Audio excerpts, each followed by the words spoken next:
Welcome back to the enLIGHTenUP podcast, and if you're new to the show, thank you so much for joining us. I'm Lisa Watson, and I will be joined by my co-hosts Nicole Frolick and Brian Koenigberg. The enLIGHTenUP podcast is a weekly show that provides an unconventional and refreshing spin on spirituality, where three friends and weekly guests share informative, fun, and usually off-the-wall conversation. And unlike others, we provide fringe and skeptical viewpoints on all topics, because it's been our experience that the echo chamber is a pretty boring place from which to learn. So regardless of where you are in your spiritual journey, we can promise you'll find a place to fit in here. So we invite you to sit down, grab a drink, and listen in on our casual, entertaining, and hopefully enlightening conversation. And if you're interested in supporting our podcast and helping us to be able to continue to produce, enhance, and expand the show for our audience, then please send your support to our PayPal account at info@enlightenup.us, or go to our website, enlightenup.us, and check out our merchandise shop, where you can purchase merchandise that will allow you to express your spiritual humor. All profits go towards the show.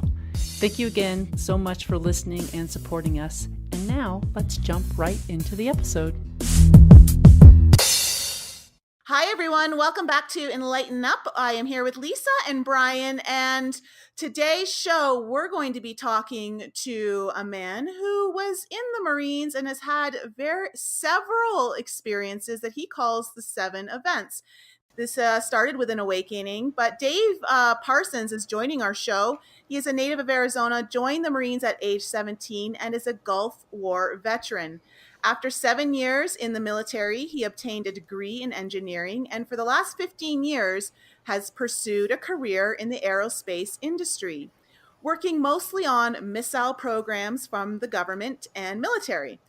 After over a decade working in this arena, his vision began to change to the point he could no longer participate in the war industry. After having an experience that can only be described as a near-death experience, he walked away from his job and began to pursue a life on his own terms. This awakening led to several other experiences with off-planet beings that he calls the 7 events. He believes that many people are experiencing awakenings such as his, and there is a universal shift going on that is shifting the morality of people worldwide to a more humanitarian purpose. Dave, welcome to the show. How are you doing today? Hi, I'm good. Good. Thanks for having me. Yeah, thanks for coming on the show. One of our listeners actually reached out to us and asked if we could bring you on because she believed that your experiences would be quite informative and I have a feeling entertaining to our listeners. So thank you for coming on the show. Oh, not at all. Thank you very much. Welcome. Thank you. Welcome. Yeah, and to our listeners, if Brian doesn't pipe up too much, it's just because he's feeling a little under the weather. Yeah, I got a cold on the cruise on the way back from the cruise, so I'm feeling kind of gross. That's what happens when you're spiritually stubborn at a spiritual conference. Oh, so how does it explain the little cold that you and Lisa are getting? I don't have it. I don't have it. I don't have a cold. Oh, okay. I just had a headache, no cold. What Lisa and I call it is symptoms from the ascension waves or plasma waves that have come in this week. So we're dealing with that. Exactly.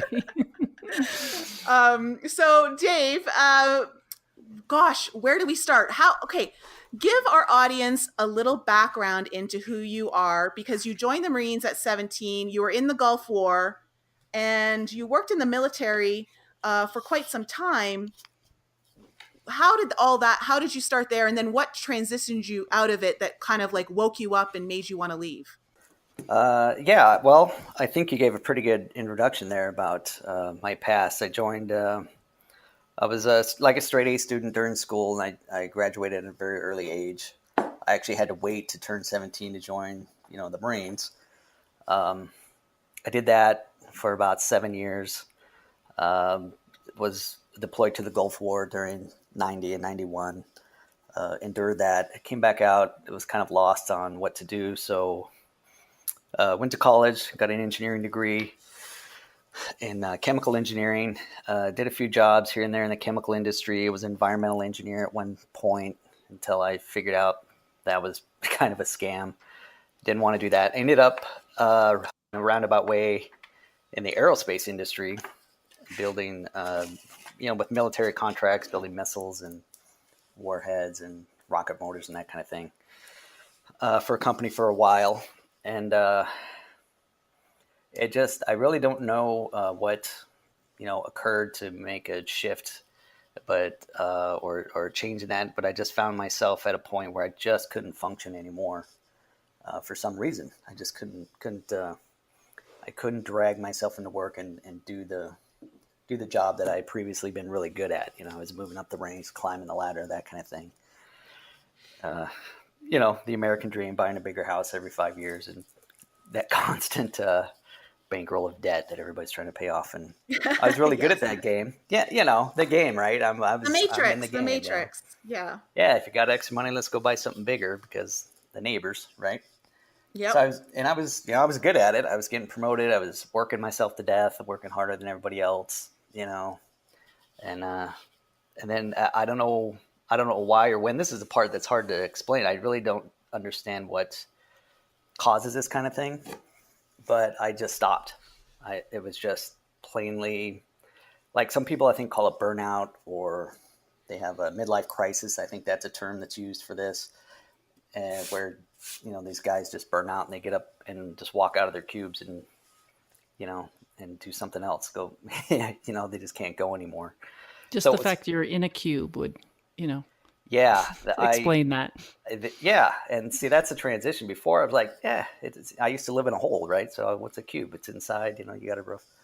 But now to sit in that box, I would tear my hair out. I just can't do it. It's just insanity. And so it's sort of this transition to what I thought was perfectly normal, and no complaints ever, to now it's just what are people doing? I just can't fit into that anymore. So I guess that makes sense. That's a pretty, normal story. Guys just go crazy and they run out of their cubes. So I literally just got up and I just quit one day after 9 years with this company in the middle of some big programs for the Navy. I just quit, and decided I was going to go do something else.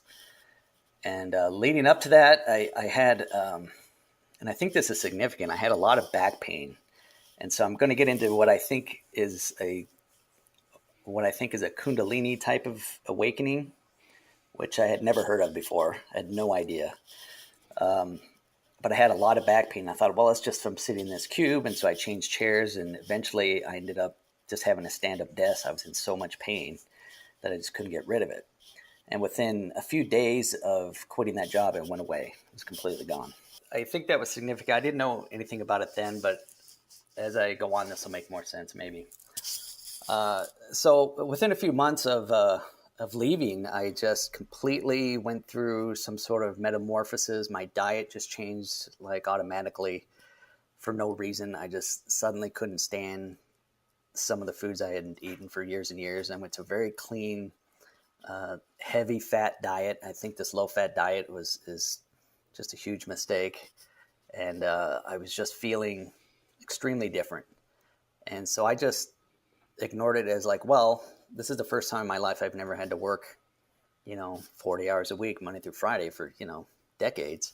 So it's probably just that I'm relaxed, and or something like that. This is the first time in my life I didn't have to constantly be grinding. Yeah, you're trying to out. like logically make sense of it. Yes, I'm still left brain. I'm still logic. Like everything has a reaction to something.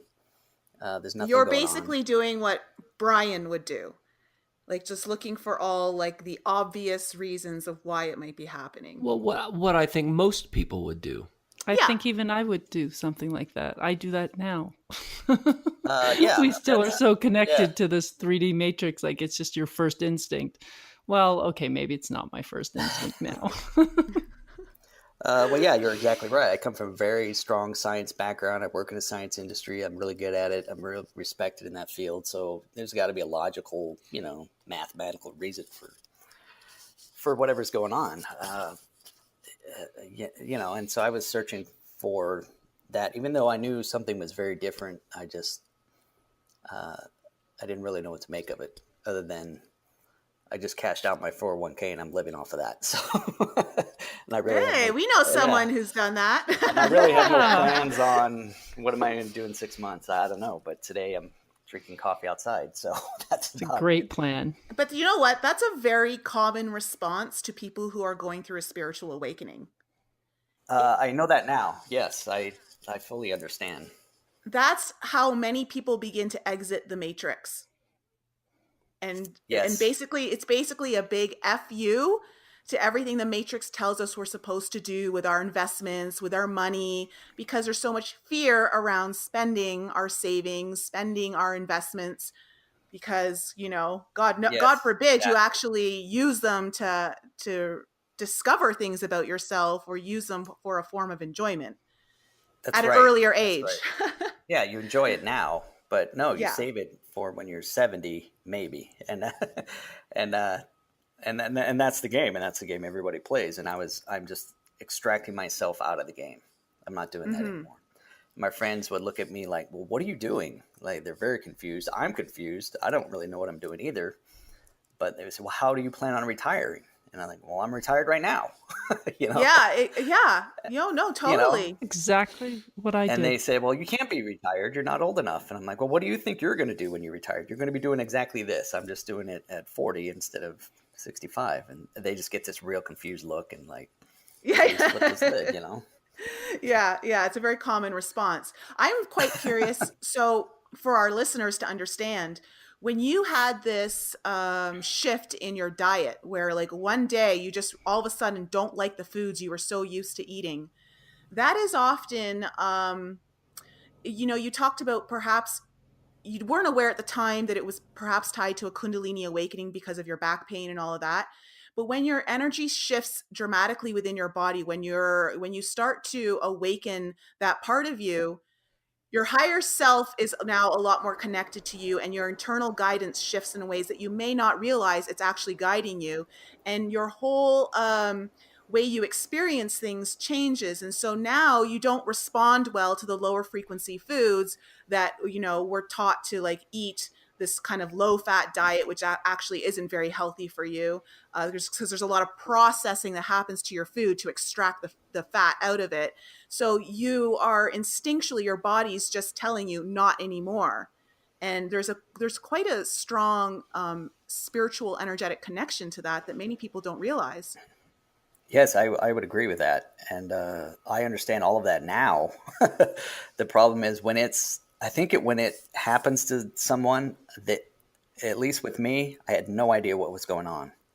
I have no idea why I woke up one day and suddenly my diet is completely different. Like foods I couldn't stand before, I'm just craving, these vegetables, and I have these eurekas about, I should be juicing this stuff and I should be doing this and stuff I would never think of.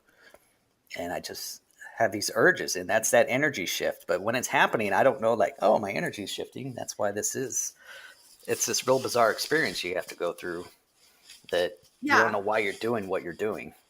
And we had this conversation on Friday night, Brian. I was just going to say that. This reminds me of the talk we had the other night, where Brian was asking, like, how do you know it's your higher self guiding you or not? Or you said if you don't know your higher self, then you're not being guided because you're ignoring it. And we were saying, well, your higher self is guiding you whether you're aware of it or not. Oh, exactly. At this point, had never heard the term higher self. I didn't even know what that meant. I mean, is that some kind of hippie thing? So I surely didn't know that that's what was going on. But as I've researched this several years later, I kind of put it all together. And that's exactly what that is. But it's a tough experience when you don't know what's going on.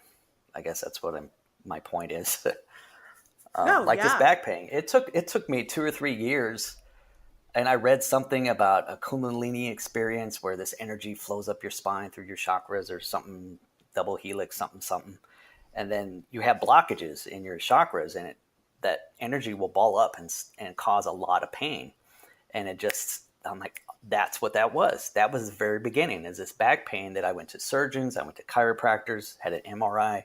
Nobody could tell me what this is. I thought, this is a Marine thing. I hurt my back really bad. It's an old injury. Scar tissue's built up, something. now it's going to cause me problems. That's what they always said. But nobody, not a surgeon anywhere, could tell me what was wrong. Like, there's nothing to have surgery on. Your back is perfect. I'm like, well, why can I can't even sit down. I can't sleep. Well, that's what that is. It's this kundalini, this energy that's balled up that doesn't show up on an x-ray. So anyway, it was years later before I put that together. Like, that's what started. And when that back pain went away, it released that thing. And that's when everything started changing. And so I kind of had to put this together through research, down the road after I was already into it. But during the time it was happening, I had no clue. I'm just trying to fight myself to get up and go to work, So how long after that was it that you had your first experience, which you refer to as the 7 events, the first of the 7? Yeah, it gets better. This is just the beginning. So I quit my job somewhere around in May, June timeframe. And I'm just sort of in this half euphoric state. I'm just like, everything's great. I have no plans. I don't know what I'm doing in 10 minutes, much less 10 years. So by October, I am sleeping incredibly well. I remember just like, sleep is my favorite thing. It still is. And I had never slept better. All the pain was gone. I was really happy about everything. And I call it a near-death experience because I don't know what else to call it. When I read about other people's experiences, not to be generalistic, but, most people say, oh, there was a big tunnel of a light and there was a person there. And, and then I decided to come back and, they pulled them out of the bottom of the pool because they drowned or something like that. So this experience is similar to that, except I wasn't in an accident. All I did was I went to bed one night and I feels like I just died in my sleep.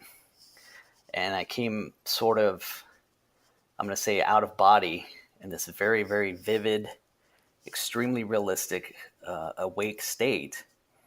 But at the same time, I know I'm asleep, and it's not a dream. It's much more intense than that.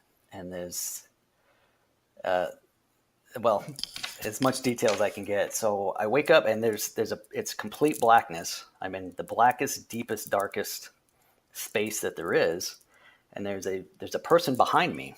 I can't see anything, but I can feel that there's a very friendly, guider that's guiding me through this. Very comforting, very loving entity. It's right behind me to my left. And I look down and there's just 3 plates, very thin plates that look like maybe the size of a credit card. The ones look like it's made of glass. The other 2 look like metal. I don't know what this is. I have no clue. And then there's a big block of metal, a big block of steel. And the procedure is to pick one of these up and touch this block of steel and see if it works. I don't know what that means. I don't know what works is. I don't know what we're doing. I'm just in a very peaceful state with this very friendly person who's guiding me through these steps. And they're assuring me that you can do whatever you want. You have free will, just do it. So I pick up the first sheet, and it's a sheet of glass, and I touch it to the metal, and I immediately feel this unbelievable vibration that I can't describe. It's like being electroshocked, vibrating, I don't know what, but it is incredible. And it's intense. It's not painful. It's actually the opposite, but it's very, very intense to where my whole body feels like every cell is about to explode, but it kind of in a good way, if that makes any sense. And I look up and this huge white light just opens up, and it's just this bright, pure white light that I'm just staring into. And the guide immediately, tells me to go through it. And so we start going through this. It's a tunnel of light, just like everyone else says on these near-death things. And the closer I get to this white light, the more intense this vibration, which is very strange because I don't feel that I have a body, but I feel like I have some kind of, like maybe I'm an orb or maybe I'm a light source. I have no idea, but it's very intense. And the deeper I go into this white light, the more intense it gets. And so I stop, and the entity is telling me, this guide is telling me, it's fine. You can go as far as you want. You don't have to do this. Just take your time and just do what you want to do. It's my take on not trespassing on my free will. Nobody's forced me to do anything. It's just, I'm having this experience and I can take it as far as I want. So I go through this light as far as I can go. I can't get to the end, and it's just so intense that I just can't let go. I just can't let go of being out of control, I think. And so I stop again, and the NED tells me, you can do what you want. You can stay, or you can go back, or you can complete, the distance. And so I ask, well, what should I do? And it says, well, it's your choice. You do absolutely whatever you want. I'm just here to help, kind of a conversation. And it's very telepathic. I mean, it's hard to explain. It's just thoughts are coming to your head, and there's someone else's thoughts. That's what telepathy is. And I think if we had that here on Earth, people would go crazy, because you just walk them, and your head would just go nuts with everybody's feelings and thoughts, kind of. And so I asked this thing, well, I can't make a decision. I don't know. I really want to go through this thing because it's really euphoric, but this vibration is just so intense. And the only thing that I got was from this person. If I can get through this. The only says, well, if you go all the way through and you stay, you're going to be very disappointed that you didn't go back. And I don't, to this day, know what that means. And I instantly had a thought that I think was about my kids. I have 2 kids that were younger at the time. And as soon as the instant I had that thought, everything went black. I was out of the tunnel, and I felt this falling and then this slamming back into my body. And I woke up in bed. I was on my back, and my dog was like looking at me.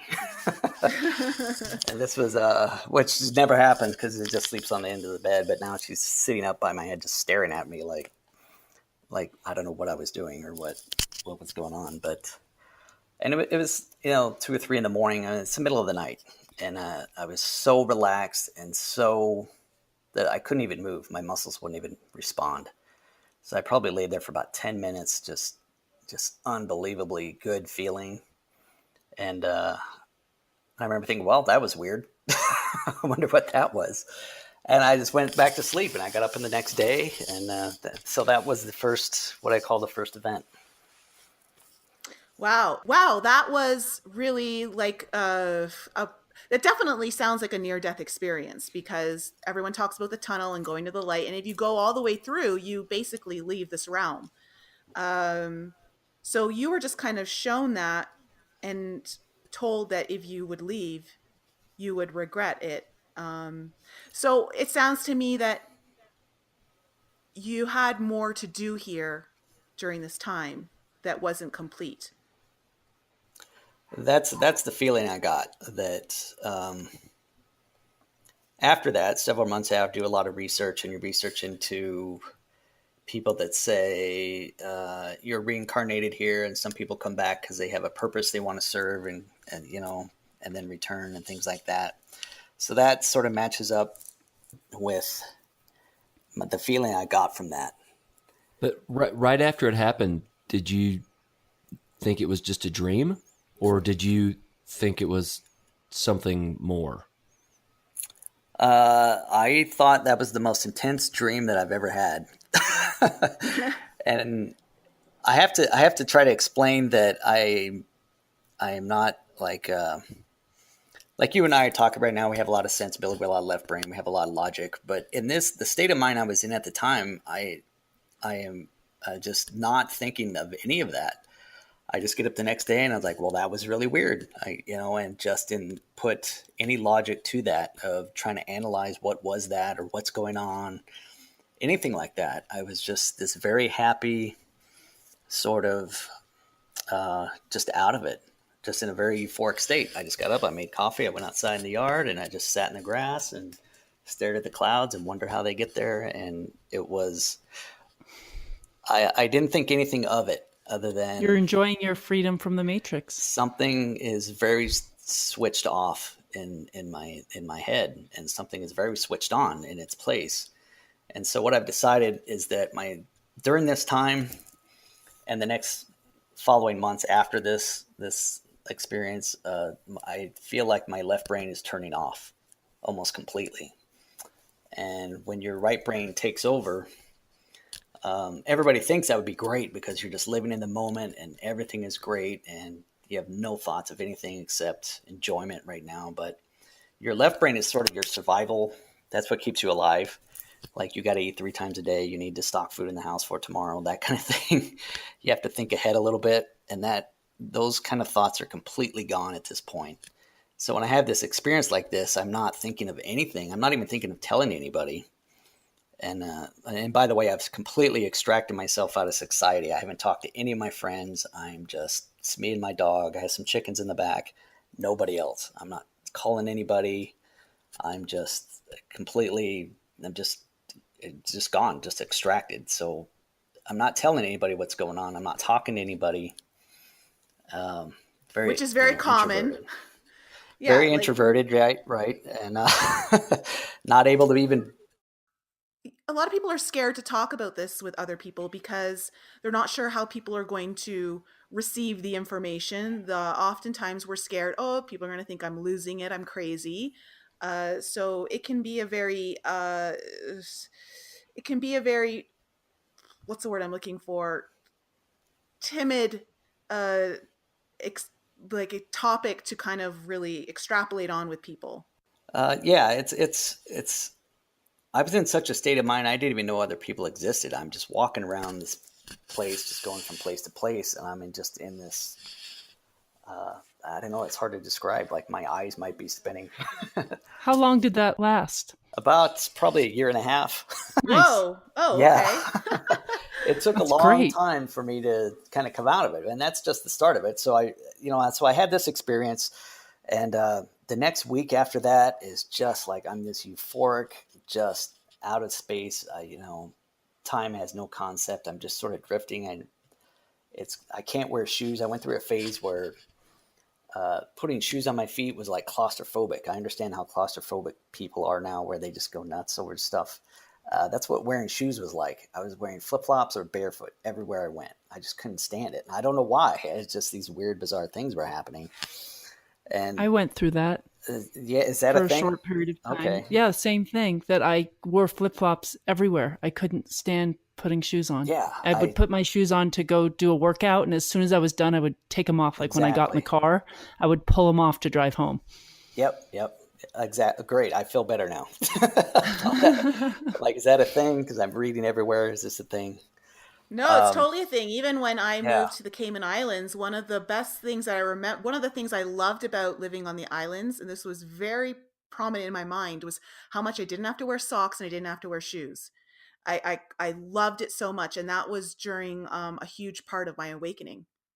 Well, I think it's a grounding thing. I think you're becoming connected with, and you need that connection with the planet, where that, that magnetic field and stuff go into your DNA. So I think that's part of it. Yeah. It's a grounding thing. You read about grounding, and I sleep on a grounding sheet for 5 years now. I won't sleep without it. It's plugged into the ground outside. They call it earthing. Earthing. Yes. Yeah. Same thing. So what was your next experience then that you had that was really kind of transformative for you? Yeah. So I go through that phase, and about 3 weeks go by. It's kind of, I didn't keep track of any of this. I didn't document anything, which I kind of wish I would, but I didn't know other things were going to happen. All the other experiences are very close to that, but they're completely different in the sense that there's no tunnel of light. This is the only out-of-body experience that has that. The next one, about 3 weeks later, everything's good. I just go to bed. I'm really sleeping good. My diet's the same. I'm really just tuned in. And same thing. I go to sleep. I go into whatever, reality, this dream state that is very vivid and very intense. And, there's a spaceship that shows up, a craft. And I'm in this dream. I'm in this building with some guy named Dan. I don't know who Dan is. You know how you have dreams, Scooby-Doo's there. If you don't know what they make sense, something like that. We're looking at some computer. He's showing me some random computer program. He's showing me how it works. He looks up and he's like, oh, and he gets real excited. And you can feel something. You can feel it.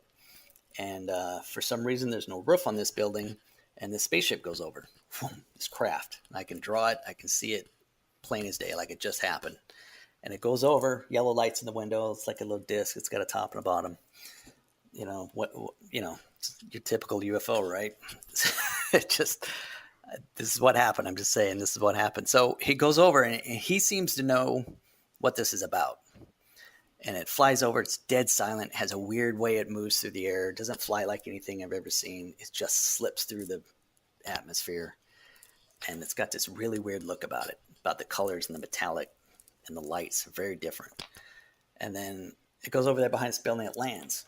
And he's like, they're here. We got to go. And he runs out the building. And so I follow him. And he's very excited. And there's this very intense like drama in the air.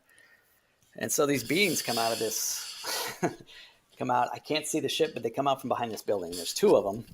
And they're just made out of pure light. And they're orange and yellow light. And it's just spinning, but they're beings. You can feel them. It's all, telepathic.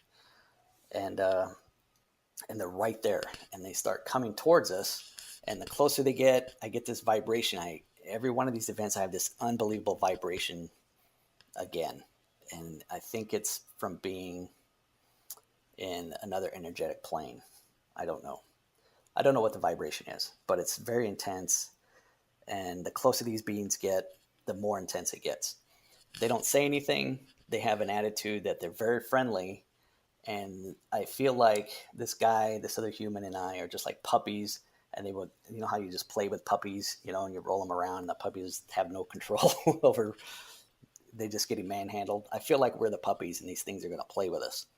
So Dan, this other guy, takes off running, and this being chases him like it's a game. And I turn around and look up, and this other one is right on top of me and surrounds me. I'm surrounded in this yellow light that this being is made out of. It's just light. There's no body. It's just light. And it's a friendly feeling, but it's very intense. And it's so intense that I pull out of it, and that's how it ends, is with contact with this person. No information transferred. I didn't have a conversation, nothing like that. It's just this very big energetic contact experience, I guess. And it's so intense that I don't think I'm able to withstand the vibration, I think. And it pulls me out of that, wherever this is taking place. Like maybe this is another dimension or in a different parallel reality. I think it's more of a dimensional thing. But the energy at that dimension is so high that I'm not able to stay in it. And at any rate, that's what happened. And I pull out, I'm back in bed again, pitch darkness, euphoric feeling, muscles are so relaxed I can't move. Same as before. And so that's the second time that's happened. So a few weeks go behind, and I have another event, almost very same exact scenario. I'm with my girlfriend at the time, Martha, who contacted you. She was in this dream. She's there with me. We're in a building. Same exact spaceship comes by. I pull out of this thing, and I'm into this world, this dimension.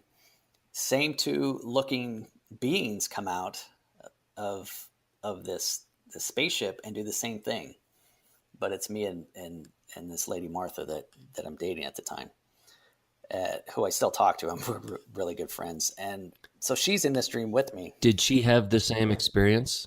Did she have a dream as well? No, but I called her probably, it's like 3 a.m. I waited about an hour and I called her. I hadn't talked to her in a while and said, did something happen to you last night? And she goes, no, but I woke up in the middle of the night and I couldn't go back to sleep and I don't know why. So she didn't have a dream that she could remember or any experience that matches what happened to me. But she did wake up at the same time. But if she would have told me, goes, yeah, I had the weirdest dream. I was in this thing. I would have believed every word that she said. It was that real. It was that realistic. And so those two events, I can't, no meaning. I don't know what the purpose or meaning behind those or who those, beings were or why it's the same exact craft.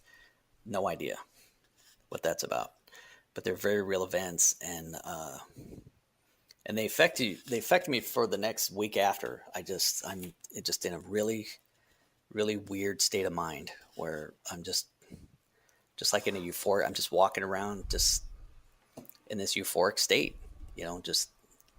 It's very strange until I kind of snap out of it and remember I got to pay my mortgage and put the trash out, God, stuff I like that. hate when I remember that. Well, I wake up and I was like, oh, I'm starving. When's the last? I can't even remember when I ate. So I go to the house. There's no food in the house. Oh, well, I should go get some food. They have it at the store. So I go down to the store and I gather some food up at the health food store, and I put it in there, and I slide this plastic thing, and it says, oh, you don't have any money in your account. I was like, oh, well, I probably should go get a job. That's how that works. And that's sort of how your mind works. And I'm like, oh man, how am I going to buy this food? And I'm like, you didn't think of that yesterday? And I was like, no, I wasn't hungry yesterday. I'm hungry now. And then I walked outside, and the asphalt is burning my feet. And I realized I just went through this whole store with no shoes on. And then I thought, well, how did I get across the asphalt to begin with? And I didn't even know I had any shoes on because it's so hot I can't get back to my truck. And it's sort of that's how a day would go, and like I just can't put that stuff together. Like, how did I walk across the parking lot with no shoes? And then I try to go back, and suddenly I realize I don't have any shoes on. It's kind of like that day to day. And so you're basically like slipping in and out of these different frequencies that kind of tune you back into this dimension or take you out of it and have you in a different one where your experience is completely different. Like, your reality and how you experience it is completely different. So how did you get from there to here, to where you are now? How long ago was that when you were having those? That happened. This started in 2013. So whatever year this is. In the fall. And so I had probably 5 experiences between October and January of 2014. Then I had another one about 6 months after, which was a sort of a contact thing. And then I had one about 6 or 8 months ago. What was the contact experience? Well, some of them, like the 2 that I just explained, weren't really that dramatic. They're dramatic, but they're not that effective. The 4th one, I actually had a conversation with a woman who was made out of pure yellow bluish light. And she's shorter than me, and she is just unforgettable. And there were 3 other beings there that were very tall that I didn't have a conversation with. The same kind of episode, a spaceship lands, they come out, they meet us. I'm with other people that I don't know. And she is just has a euphoric feeling that just whatever dimension this is taking place, it is just full of love and joy by every person that's there. I mean, it's just unforgettable. And she was overjoyed to meet me. She had heard a lot about me. Apparently she knew who I was, but I didn't know who she was at all, obviously. And that stuck with me for a long time. So when you met her, did you not ask her who she was?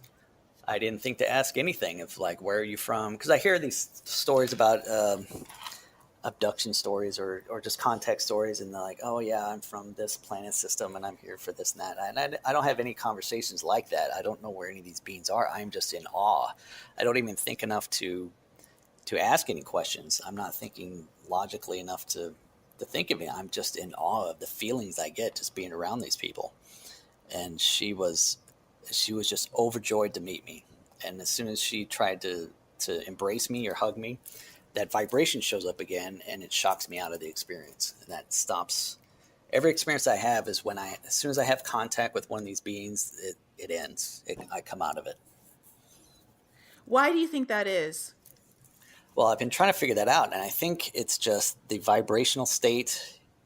We all talk about this. You got to raise your vibrations. You got to raise your vibrations, and 5D is coming in the wave, and this other things that's going on right now. And you do that through diet, and you have to be a vegetarian. You got to do yoga and meditate. That raises your vibration to these levels, and that's how you get to this enlightenment. Well, I think whatever dimension this is happening in, the vibrational level is so high that I'm not there yet, and I'm not able to stay in that just stay in that level, I think. Yeah. In that state. That makes sense to me. It's like when Rebecca was talking about Nemo being from the 8D, eighth yeah. dimension and that he can't come into the third dimension. He has too much energy. If you have beings from upper dimensions, fifth or sixth or whatever, they have to lower their vibration to exist here. And so I think when people say, well, why don't they just show up? And I think because it's very difficult for them to lower their state of mind to exist in this third dimension because it's such a low vibrational state. Mm-hmm. Yeah, it's real dense. It's very It doesn't dense. feel good. It doesn't feel good to be here. I mean, wherever I'm going during these dreams, I would go there. If they show up at my door and say, I would go. It's just after you feel whatever dimension or realm that is, it's really hard just to walk around. Yeah, and for our audience, for our audience to understand, what you were experiencing was a non-corporeal entity. And so there are two ways that these beings can show up to us, either in corporeal entity, where you actually physically see a body, or in non-corporeal entity, where you see a light or an orb or something to that effect, which is what you were experiencing majority, right? Yeah, I would agree with that. Okay. Yeah. So that people understand in our audience that you can have a variety of different experiences and how you are contacted or connected with these entities from other dimensions, other realms. So it's not that one is less than or more better than the other. It's just this is how it is. And it could be depending on, like what you said, your own personal frequency and what you're able to see. So that's all really interesting. It could also just be a crazy dream. It could be. It could just be a crazy dream. Yeah, it would be. I've had a lot of dreams, lots of them. I know what those are. This is leveling up. If it's a dream, So they don't feel like dreams compared to when you're dreaming and you have a crazy dream. This is something. I feel absolutely 100% awake during these things, fully awake, but somehow I have the knowledge that I'm not awake. I'm someplace else. It's hard. I've tried to make explain this in 1,000 ways. I can't put words to it, but it's not a dream. So what are you doing with it now? Are you trying to have these episodes more often, or are you making changes in your life, or are you teaching other? I mean, how has it changed you in your day-to-day life? It's I'm definitely different. I've changed, and there's no real going back, I guess. I went for a phase where I was trying to trigger these things because they were so dramatic and unbelievable that I wanted to. Every night I went to bed, I'm like, I wonder if something's going to happen tonight. That kind of a thing. And they're purely random. However, I can make these happen through meditation and through diet and just those kind of things. If I sit around and do those things, I can find out that I can trigger these things. I would wake up several nights, almost every night I would wake up and I would be vibrating. My body would be vibrating in bed, just sort of this half asleep, half awake, and just tingling from head to toe. That's interesting. I actually have a friend who is experiencing kind of like this shaking, and especially when he's lying in bed. And I thought that it might be something related to an energy experience where he's being upgraded and his body's experiencing the energy in a different way, where his vibration is rising, but his physical body is having difficulty catching up to it. And so it's creating like this physical vibration shaking that some people might think is like a low form of like Parkinson's or something to that effect, where you start to think, is something neurologically wrong with me? Did your experience, was it kind of like that kind of shaking where like you're just constantly vibrating, moving, and you don't know how to stop it? No, it's not a physical shaking at all. I don't know how to say it other than it's a vibration. I feel like every cell in my body is vibrating. Okay, so you felt like a numbness, almost like yeah, Yes, it's more of, tingling. yeah, it's not Tingling? a physical shaking. Like my body's not moving. Okay, And okay. I went through a phase where right after this started happening, like the near death one, and the first 6 months of this, since I didn't have a job, I could sleep as long as I want. But I woke up every single day exactly 10 minutes after the sun came up. And I would wake up and I would feel, only what I could describe is I could feel the sunrise. And I would sleep towards the east. My head was just happened to be facing east, and I could feel the sun break the plane of the earth, and that energy would go from head to toe through my body for about 15 minutes. It would slowly get more and more intense, and then it would dissipate as the sun went up. And it's not crazy enough that I could feel the energy from the sun as it broke the horizon. The weirdness was that I knew exactly what was happening as I lay there in bed. And that would happen every single day for however many months that would happen.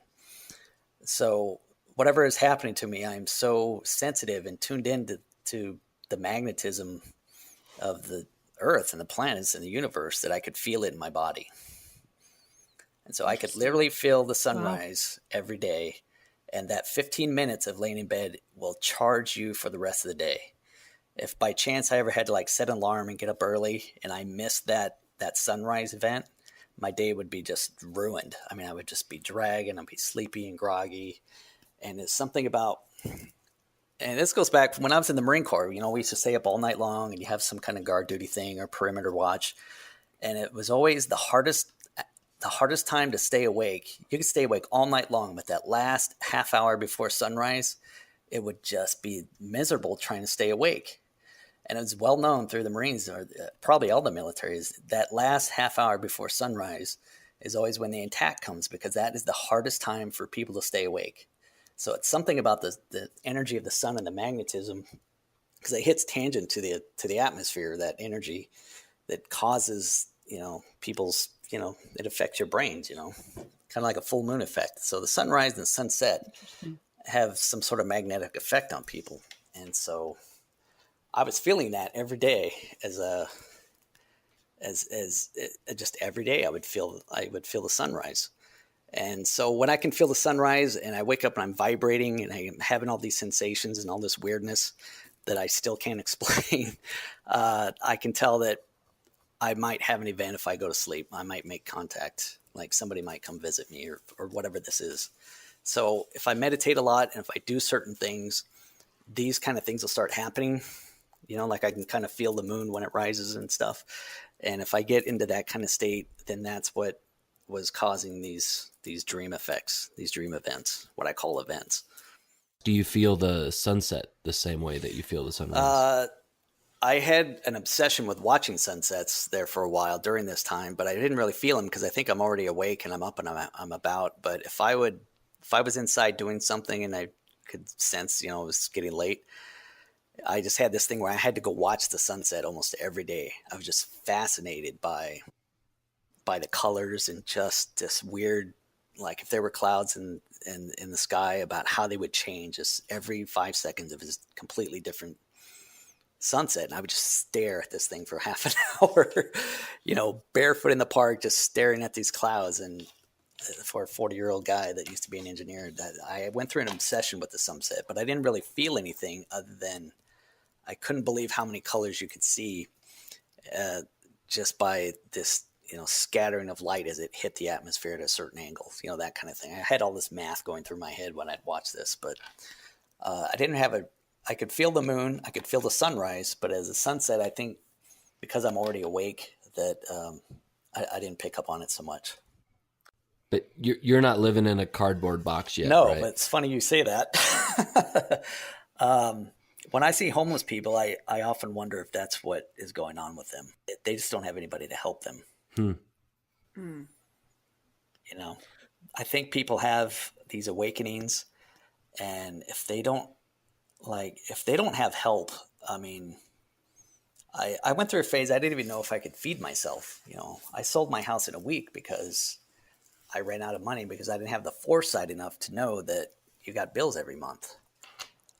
And it's hard to explain, but when you're the only way I can make sense of it to myself is that when your left brain shuts down and your right brain, which is where all this exists in, all your psychic abilities and your telepathy and all this spiritual is on your right brain. And if that turns on too much, it's very hard to survive down here without enough planning ahead for next week, and I think a lot of homeless people probably go through some sort of awakening and they don't have anybody to help them through it till they get back on their feet. That's an interesting And perspective. that's just a theory. Yeah. But if you go talk to these people and say, well, what happened to you? We're just horrible people. We treat them like bums. I used to. I'm like, get a job. And it's like, how's this guy supposed to get a job? Nobody's, I wouldn't hire him.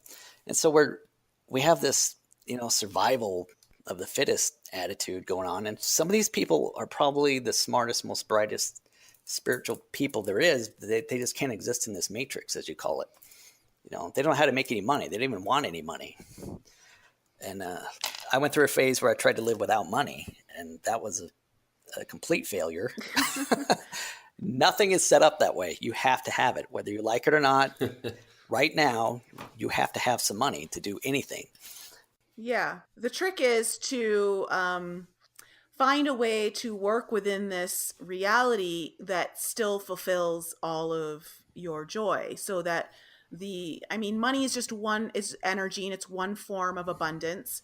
And when you can find a way to create an avenue for that money to come in that is also connected to, that is spiritually aligned with you and your joy and perhaps what you truly want to do here on earth that you feel aligned with, then it starts to kind of, you can play the game, but on your terms, And that's like the difference of working within the matrix, that you start to set the parameters for how it's all going to work for you. Like if you're going to play in this game, okay, I'm going to play by my rules and how it works for me, not the way you tell me it has to work. I went through something similar, Dave. I worked for a company for 27 years and ended up got a divorce, but there was a lot that led up to my divorce, like the shoe thing and a lot of other things. But I've done a lot of what you've done. I won't say that my left brain is shut off completely. I am aware of bills, but as far as just, why do I have this 401k if I can't use it now, and this is just what I want to do. And just what Nicole was saying, like, I can't allow myself to get back into the matrix, back into those, what I call it, like being like a slave, and worrying about health insurance and 401ks and just living for your future, but not living now. And it's tricky finding something that you can do on your own terms to generate enough of an income to allow you to enjoy life, but not feel like you're going against what it is that, I guess it's just falling back into that matrix, I call it. Like I refuse to do that. Exactly. Yeah. And Dave, you talked about this at the very beginning of the episode, and how, like, you accumulate money, you accumulate things, and the next, thing to do is just like, okay, what else can I get? What's the more expensive thing now that I can afford? There's no kind of like, how much do I really need to be here on this planet and actually exist in a very happy place with all that I need? We constantly are brought into this mentality of, okay, I'm making more, so I have to spend more, as opposed to like, how much do I actually really need to live here, but still not sacrifice the things that actually bring me joy, like sacrifice the way I live to still exist here. And that's like it's like time freedom. Yeah, exactly. Time freedom is perfect. Time freedom is what I feel like I'm looking for, and doing things on my terms. Like no one's dictating to me, what time I have to get up and when I have to work and what I have to do throughout the day. I get to make all those decisions. Yeah. And I think that's a huge, I think that becomes a huge guiding light for a lot of people. I know it was certainly one for me. It's actually one of my biggest priorities now, and how I decide what I'm going to do and what I'm not going to do. If something's going to take away a lot of my time from doing the things that I actually enjoy, I don't want to engage in it, especially if it's meant to make me money but not fulfill me. My time is much more of value than actual money itself. Exactly. Yeah. I think that's all part of the awakening process when you decide that you and your experience here is more important than following some sort of rules that the matrix has set out for you. Mm-hmm. You know, what's interesting to me, these are things that I went through a long time. I mean, just listening to Dave's story and, you know, how he felt like, I just want to stop doing this, and what you guys are talking about. It's funny that we poke fun at me in this show about not being awakened, but I mean, everything that you guys are saying, I went through that years ago, and that's how I've felt, and that's how I continue to feel. I just don't see any connection with some sort of spiritual awakening. Well, that's one of the reasons why we're so compatible. I mean, just the way you think that way, like you're a very, I live in the now, and you're thinking about your experience on a day-to-day basis and enjoying your everyday. You're not just trying to chase the almighty dollar, Yeah. which is what most of us are doing. You know, like Dave said, buy a house in 5 years. Oh, I guess I'm going to upgrade to a bigger house. Or, you know, now I guess I'll go get that boat or that membership to the country club, because these are just the things that we do, but they're not really fulfilling us. Mm-hmm. It all comes down to the way I see it is I pop out of these experiences because I can't handle this vibration, this physical feeling I get. And so I've decided that, you know, we all say, well, you gotta raise your vibration to get to the next, you know, this is the next level, the new earth, right? The new earth is coming, and all this stuff that's in the media. So, but when you come to this planet, if you decide, if I'm kind of buying into this whole reincarnation thing. I've been hearing about this a lot, and it makes a lot of sense to me now. When you die, you go back to source, and you sit up there and you decide, you know what? I need this kind of experience. I'm going to go back down to earth, and I'm going to live this life at this period of time with these parents, and pick kind of the experience you're going to have, because that's sort of what's lacking in your spiritual growth, or whatever you want to call it. So when you come here, and if all you do is chase money your whole time, that's not much of an experience, you know, because I can do everything so-called the right way, where I sit and I sit with the same company, and I gather this thing called a 401k, and I do all this, and I have $1 million at the end, and look at that big boat that I never. But when you die and you go back, you have nothing to take with you. The boat stays there, and you have no traumatic experiences, no great experiences. You haven't grown. All you're going to take back is the energy that you've accumulated while you were here, and those are experiences. And so if you go live in a cardboard box, if that's where I end up, that's an experience that I'm going to take with me. And if all you do is chase money, that's not much of an experience. That's doing the same thing over and over for 50 years. Yeah. And I think the society has, and this gets into where, you know, there's a cabal and there's a control mechanism to lower the vibration of this planet. And so when they're doing that is they throw this money thing out there and this greed. And I was trained in the 80s, and the 80s was this huge, you know, Wall Street, you know, take the company public, all this kind of stuff. And it's just, that was the signature of success, is, you know, how much money you could hoard. And so I grew up as a young man with that sort of an attitude. And I think they trained people that way just to keep their experiences low. It's just the way I see it. So when you chase this concept of more stuff, it's all materialism. It's 100% materialism. Mm-hmm. And materialism is not an experience. You don't take any of that anywhere. No. In fact, you throw it in the trash after 5 years. Go down to the garage sale. There's all that stuff, you know. Exactly. It's so true. And they use that fear of losing that safety net. Like that fear of losing the safety net is the controlling mechanism that keeps people stuck in where they are, from going past their comfort zone, leaving the security blanket behind and actually experiencing something they're not allowing themselves to experience right now, which is where all the growth happens. It's where all the experiences, it's where the teacher is in all of us. And that is held back from us from this concept of the safety net that the Matrix likes us to believe we actually always need to have in place in order to survive here.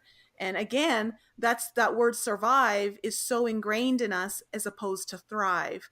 And it's just always about staying in that root chakra of survival.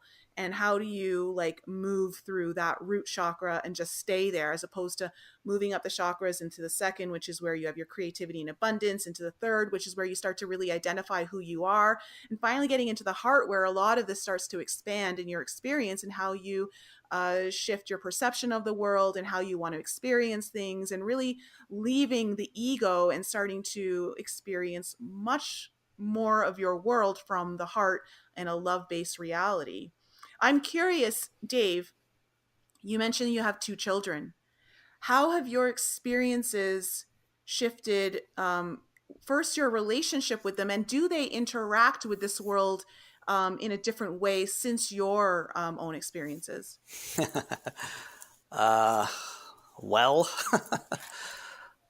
yeah, I'm divorced, so they go back and forth with their mom and I, so they're not full time with me, and they are both out of high school, so they're older, sort of are on their own. To be perfectly honest, I haven't told them anything about any of this in detail, about the near-death experience or anything like that, because... What are you afraid of? Well, I tried to tell when this first happened, like after the second or third event, and I was just like out of my mind. I tried to tell, I think it was Thanksgiving of all things. And I was just like, oh man, you would not. Yeah, that's a place you want to bring Thanksgiving. What a great day. So I'm sitting there and it's my mom and my brother. And I'm like, you would not believe it. I just like this. And I just had this 1,000-yard stare all day long. And people are just looking at me like, what happened to, what's he up to lately? And like, we don't know, but when are you going to get a job again, Dad? Yeah. Like, isn't he going to work anymore? We're all familiar with that. Yeah. And, I'm that one of the family. And I was always, and that's the contrast. Before, I was the one that everybody came to for advice. I was the one that was going to make it. I was the one that, joined the Marines just because it was the hardest. I did all of that. No excuses, never quit, no matter what. And now I'm in the backyard with no shoes on, looking at trees going, wow, can you imagine how many leaves are on this tree and they're all the same? How does that happen? The good news is you're going to get invited to less events. Yeah, that is a benefit. I don't, because they call me and goes, where are you? And it's like, oh, is that today? Oh, how do I get there? So they don't bother. But anyway, so the point is I made the mistake of not realizing that people wouldn't like just be blown away by all this information, like I got really into quantum physics for a while. For some reason, I was just drawn to these just quantum physics, theories, and they just made perfect sense. And so I was talking about that. And so when I approached my kids, they were, still in high school, I think 5 years ago. Yeah, they both were still in high school, very active, very like disconnected from your parents. They're teenagers, And as far as I can tell, they like, something's wrong with Dad. We don't know what, but he's lost his, he's moved 3 times. He's so they just stay at their mother's house. And they both went to for their whole lives, their mother put them in a Baptist Christian school. This helps. So they are very religious, and I'm not against that. I'm very glad that they did, actually. And they are very, very religious in their Christianity. And so I try to blend that into this spiritual thing I'm learning about, because I think they're very close. I think they're very connected. But they are very hardcore. If it's not in the Bible, it's not true. And I'm like, well, almost. You got to look past that. And so we have some connection there. And then my daughter is like, wow, Dad, you have a lot of UFO books around the house suddenly. What's this about? And so we have that kind of conversation. So you're taking it in baby steps. I don't know when is a good time to not sound like I've lost my mind, I guess. Yeah. They're at an age that they're transitioning out of high school into college, which is hard. With the political thing going on in college, it's, for 2 Christian kids, it's really worse than I thought. And so I don't want to disrupt everything for him, that. Well, based on what you were just saying, I think you would get a lot out of listening to one of our favorite guests, who actually is going to air, I believe, the week before your episode comes out, Jessica Alstrom. Okay. Yeah.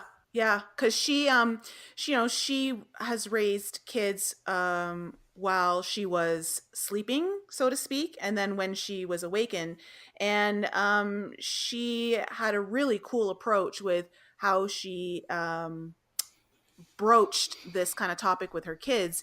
And basically it was more in the form of questions and letting them know that whatever they do, they're making the right choice. And and I think the most important thing is that you don't have to disclose everything that you know to someone. You only, I think, through you just kind of living your life, they're going to start to ask you questions, and just kind of let them ask those questions and answer them enough that you give them an answer that kind of fills that question. And if they continue to ask you more, that means they're ready for more information. And if they don't, then it's just a seed you planted, and you let that seed sit there until it's ready to flourish and grow more. And then they'll eventually come around to you, because they know that you're involved in this stuff. Maybe not so much in their conscious awareness, they're so aware of it, but they're subconsciously aware of it, to the point that when they start to have their own awakening, that they'll connect with you and remember that, oh, I think Dad might be able to help me out with this. I need to ask Dad about this. Exactly.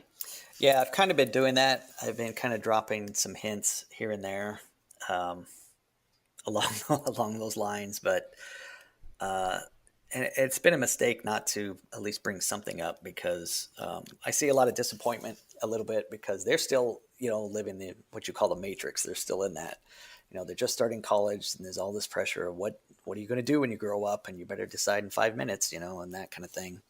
And you're going to do it for the rest of your life. So pick good, And they used to, their dad's like, oh, my dad's a rocket scientist and he does this and that. And they used to, was in the Marines, and they had all this, stuff they could say about me. And now it's like, oh, he walked away from his career, and he can't get hired, and he lost his house and his retirement, lives with his mom. Now he doesn't. We don't know what's going on with him. He doesn't wear shoes. He can't even, there's no clean clothes. We don't know what he's doing. They're out, Have you ever thought about, instead of trying to talk to them about all these different experiences, just talk about the joy that you're experiencing now that was missing from your life prior to this? Yeah. And you got to remember, as I'm going along, I'm trying to figure this out on my own for myself. I really don't know what all this is until maybe a year ago. I kind of sorted it out, I think. One thing I was, in listening to your story, the one thing that I was thinking, because you probably don't know this, but we just had a cruise with 50 like-minded people. And I think that's the key for where you are in your journey, is surround yourself with like-minded people that you can ask questions of. You don't have to do it alone. I mean, that's for any type of journey or discovery. And again, with listen to Jessica Alstrom, and she's getting ready to have she does events all around the world, and she's getting ready to have one in Vegas, and, go to something like that and, meet a lot of people that think the same way and having similar experiences. And you're not the crazy one. You're the least crazy. You're right. I mean, everyone else is crazy. I mean, they just don't get it. I get it. It's obvious. And one of the things you go through this is you get downloaded with this information that just becomes blatantly obvious. How can not anybody figure this out? And it's just, and nobody gets it. Nobody gets it. Mm-hmm. And that's hard to deal with too, because I can't sit there and explain it all. I mean, I would get just thousands and thousands of pieces of information just pop into my head in an instant. And if I had to write all that down, it would take a year. And how do you go through all that, with people, and they either get it or they don't. So I've decided, like, for me, like 10 years ago, I wouldn't have this conversation. I don't know what you're talking about. I've never even heard of some of this stuff that we're talking about. And everyone has their time. Everyone likes, well, I wish I would have experience, or I want to be awake. And it's like, if it happens before you're ready, it'll crush you. You got to be ready. And I don't know what that is, But I think everyone has their time. And if it's not their time, you can't just beat them over the head with this stuff and think they're going to change their mind and see it your way. No, When they see it, absolutely. it comes in an instant. It's literally in an instant, your life will be different. You'll see everything for what it is. And until you're ready, you got to be able to handle that. And I don't think you can trigger it. I don't think you can do it on purpose. You might help it along, but until you're ready, it's not people are not going to, they're not going to see it. I think Everyone's experience is so different as far as awakening. It happens sometimes in spurts, or it happens with events, or it happens with a spiritual gift suddenly being thrust upon you. Or I've heard people that sort of takes them a few months or years until they finally kind of transition into there. But for me, it was just all at once. And it just feels like I got the rug yanked out from under me pretty hard. and some people are so ingrained in the matrix, it's just like it may be happening, but they're too afraid to let go of that job, so they stay in it miserable, and they can, their back aches and they have other physical ailments, but they, turn to pharmaceuticals or surgery or something like that, and they just keep pushing and resisting it. Oh yeah, so did I. I mean, I was applying for jobs. I went through interviews, and I can't even have a conversation with them. I mean, I know they could just feel this negativity just oozing out of me, just being in some of these buildings. And I was trying to I eventually knew that you have to work, you have to get back to where you were, and just forget about what you know, and just do it. Just close your eyes, just go back and do it. And it's impossible. I just can't get myself to do what it takes to get, back into that thing. And it just takes time. I think you got to work through it. It just takes time. Yeah, and there are ways to have your awakening and not completely exit this reality. But it really helps when you have people who have been through it to help you through it and guide you through it, so that you're supported in one way. Because that's, I think, the toughest thing is that when you have this awakening and you're so scared of talking about it with someone, you have no support system that we all need. As we grow and learn. If you could say one thing to someone who might be going through like a spiritual awakening, where they really are feeling like the rug's being pulled out from under them, what would be your advice to them? Oh man. I think you gotta have help. You gotta have someone really close to you that understands that you're just not being lazy, or you're having a midlife crisis, that this is a real thing and people need help. I mean, for me, it feels like it's impossible to do what it takes kind of to survive the matrix. And I think you got to have help.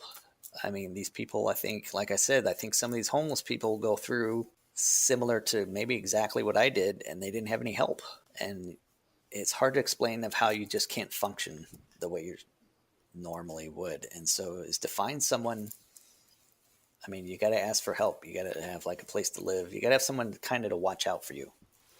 I really needed someone to like manage my finances that I did have, manage my, I had a house with a bunch of equity, and I'm like, oh, see, there's 6 months of freedom right there. Just sell it. Psst, I don't know. And now I don't have to do anything for 6 months. That was my solution. And that was, not a smart thing to do, but nobody was helping me sort this out. Like, you got to find someone that understands what this is. Like, I think all of us kind of get it. And if I had one thing to do, like Martha and I sit around and we like, man, if we had, she's a nurse and she's going the holistic path because she can't stand the pharmaceutical industry. She just can't stand it anymore. So she's going into a different, more of a holistic kind of a path. And her goal, her dream is to open up a center that's holistic and essential oils and, that kind of thing. And so my thing would be to find these people that are having awakening and just a place for them to stay until they get back on their feet and get things sorted out again. That there's a balance. You have to be in the matrix a little bit, but you can still know that materialism isn't everything, but you kind of got to do it a little bit. Yeah. You can do both. You got to eat. You still got to eat. You still, like I visited a life coach and I was complaining, one time to her about this money thing and I couldn't stand it. And she's like, hey, you chose to be here. You chose this incarnation at this time during this place, knowing that the money system was in play. You chose this on purpose. So you chose to play this game. Now get out there and play it and quit complaining. And she explained that to me. And I don't know if any of that is true, but that sticks with me to this day.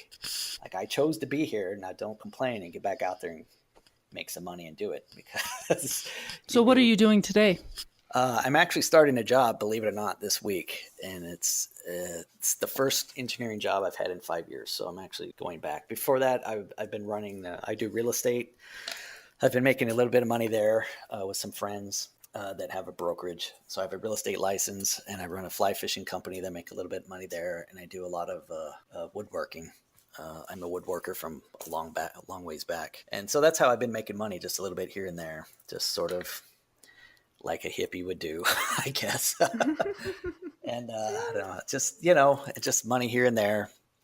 I live with my mother, who's 78, which actually is a very good thing that I'm here, because she lives by herself. My dad passed away quite a while ago. So I've been getting by like that for the last few years. And I've been interviewing, and this job came up out of nowhere. And so I'm going back, and I'm going to see how it goes. Wow, good for you. And that's the whole purpose, is find a way to be in this matrix, but make it work for you on your terms. There's definitely a way to have abundance, which I think is, the reason why people go through this loss of abundance in a material sense through a spiritual awakening is because they start to realize how much their self-worth has been tied to the matrix, tied to having a career that is of a high status, tied to having a certain amount of income. And when you take that away, you start to realize, shit, I don't actually think that highly of myself. How do I gain this self-worth so that it's not dependent on the job that I have, on the amount of money that I'm making? And when you finally learn how to bring that value to a high enough level that it doesn't matter if you have a job that makes a ton of money or no money, you still feel the same way about you, and that can never be taken away from you. And that's one of the lessons that we learn in this matrix of material value, material things, is that shit, if I take all that stuff away, who am I? What is my value here in the world? How do people perceive me? What do I think of myself? When I look in the mirror, who do I see? And that's a huge lesson why I think often we lose the job, we lose the money, we lose the house, or we give it away. Oftentimes a lot of people go through this thing of just giving away all this material value because they want to know, who am I without it? And that's often part of the spiritual journey. And when you finally discover what your worth actually is outside of that, beyond that, it's not dependent on that, then you are now in a place that you can make that money and still have that value in place. It's no longer a codependent relationship. It's interdependent. And you know that you can still be in this world feeling very valuable about who you are, feeling good about who you are and how you show up in this world, and still make money, still play the game. That's what I think. Wow. I like it. Yeah, it's about, everything is about balance, it turns out. And it's in balance in both directions. I mean, everybody's fighting this left brain thing. Well, I've been on the other side, and if you were completely right brain, you would just sit there and drool on yourself until you died. I mean, because you would. I mean, that is. So that's what's wrong with Nicole. If you live in the moment, 100% of the time, you won't be able to, feed yourself, because that's a left brain function. So there's a balance. You got to have, I stopped meditating on purpose just to get that side of my brain to turn back on, because I realized I was having a lot of issues with trying to just get along, and I didn't like where things were headed. And I had a lot of fear, about living in a box somewhere. And I had pulled in all my favors, and I stopped doing all that stuff, trying to get my left brain to turn back on to where I could, get my life back on track. And so that's worked a little bit. So now I'm starting to meditate again, and now I'm starting to vibrate at night again and stuff like that. But I'm still clear-headed enough that I can see it. I got it, And so it's about balance. You have to balance everything.